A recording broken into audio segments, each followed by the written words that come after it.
Rose woke up from her dream, gasping for air, her cheeks flushed. It was the same dream again, Jack pinning her against the wall, his hot breath brushing against her neck, followed by a gentle kiss that threw her heart into chaos. Today marked Jack's return from abroad.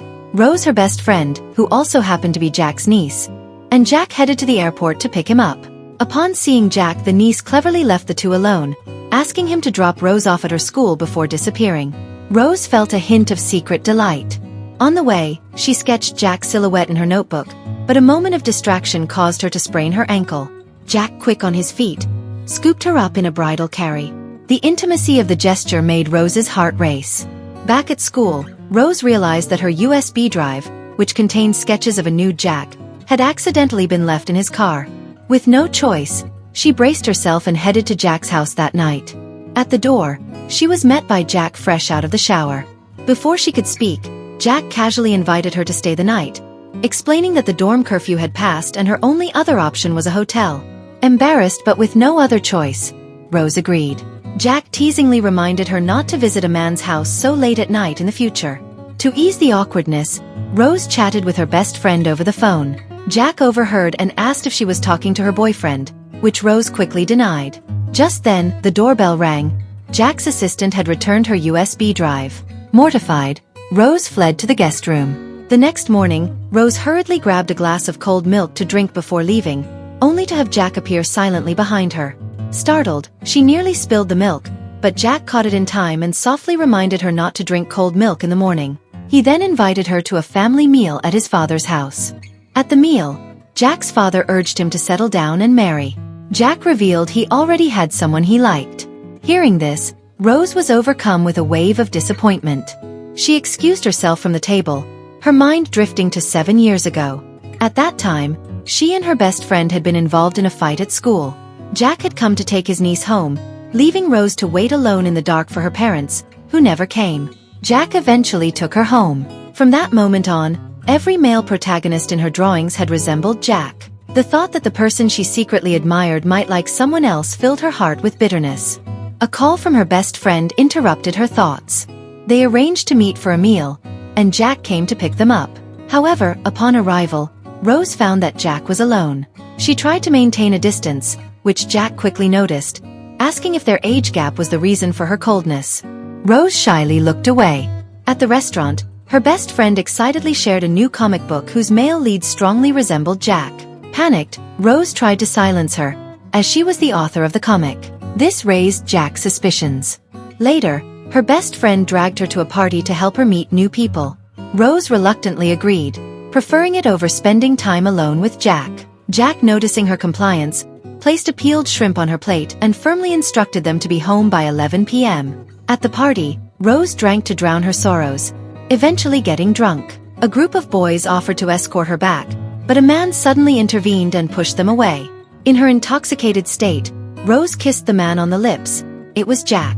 Shocked, Jack stumbled on the steps. After ensuring she was safely in bed, Jack prepared to leave but was stopped when Rose grabbed his hand, mumbling for him not to treat her like a child. The next morning, a mortified Rose resolved to avoid Jack. However, she was cornered by him at the staircase, where he handed her a birthday gift for her 22nd birthday. Jack had never forgotten her birthday in all the years they'd known each other. But the gentler Jack became, the harder it was for Rose to let go of their feelings. Soon after, Jack called to inform her that his USB drive had accidentally been placed in her gift box. She reluctantly delivered it to his office and discovered that his company was hiring assistants.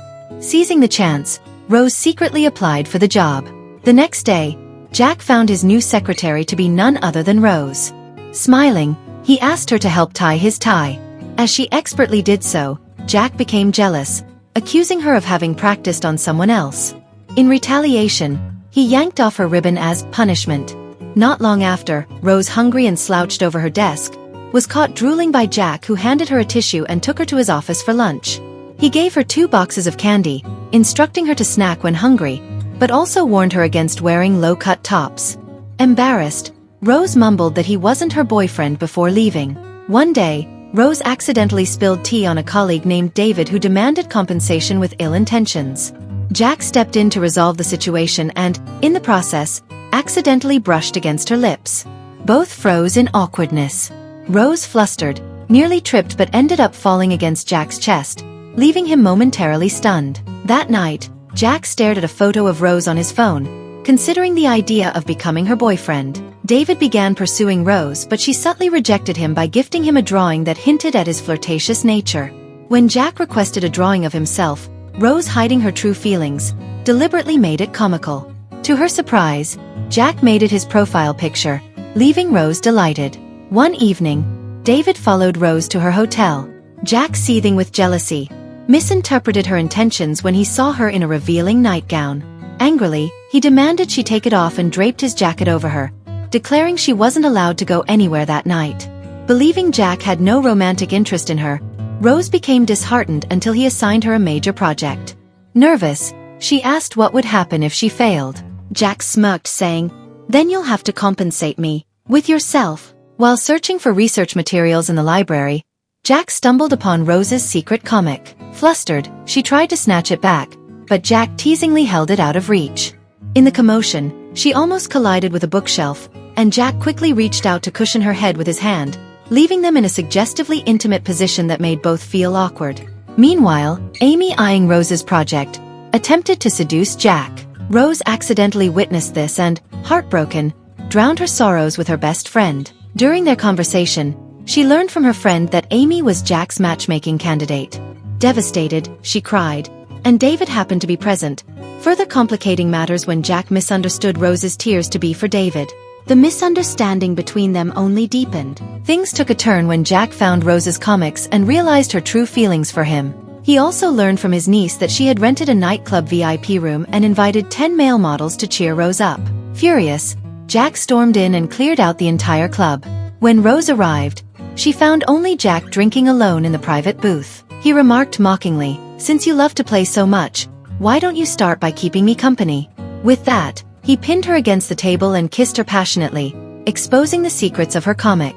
He then brazenly offered to provide more inspiration for her stories if needed. Enraged, Rose bit his neck and demanded to know the truth about him and Amy. Jack quickly clarified, but Rose called him an old man, leaving Jack visibly hurt.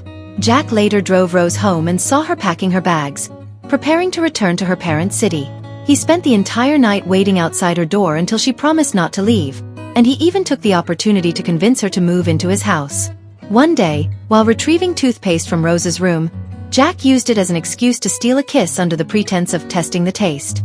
Before Rose could react, her phone rang. It was her mother asking when she'd be visiting home. Jack took advantage of the moment to kiss her again, leaving Rose on the verge of screaming. Later, Jack asked Rose to grab something from his car trunk. When she opened it, she was greeted by a trunk full of fresh flowers. Jack seized the moment to confess his love. Overwhelmed, Rose decided to immortalize the scene in her comic. However, Jack took her hand, pointed to one of his sketches, and teasingly remarked that she had drawn a mole in the wrong spot. Guiding her hand lower to his abdomen, he whispered where the mole really was, leaving Rose trembling with embarrassment. Jack, emboldened, added with a smirk, "You also made my size too small in your drawings." Rose stammered, admitting she'd never seen him unclothed. Jack leaned in, kissed her deeply, and placed her on the drawing table, suggesting she take a closer look for herself. After Rose's romantic victory, her best friend sent her a risque video to help her learn a few tricks. Jack unexpectedly came home early, and in her panic, Rose hid the phone in a pillow, claiming she was studying. However, the video accidentally played aloud, flooding the room with awkward tension. Jack chuckled and asked, "Is this what you call studying?" Then, trailing kisses down her neck, he added, "If you're that eager to learn, let me teach you." Caught up in their passion, the two lost track of time and missed an outing with Rose's best friend. When Jack finally brought Rose to meet her, the friend was furious to discover that Rose was now her aunt.